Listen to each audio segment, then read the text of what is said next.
Bener juga ya drone dia. Kenapa nggak foto pakai drone edit? Tantangan terbesar.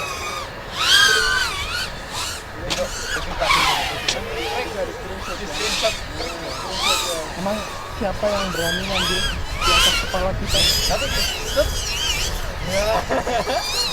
Aku berani aku.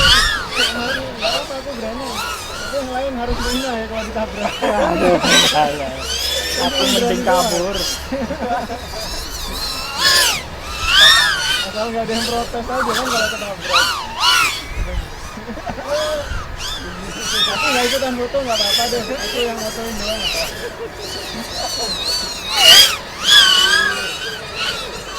Ah, lupa.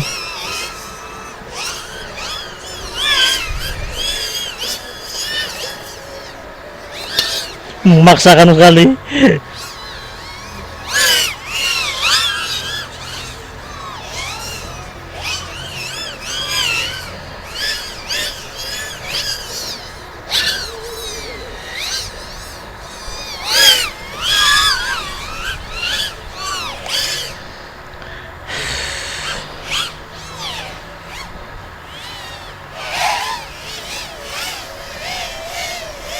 No, cek. Ah.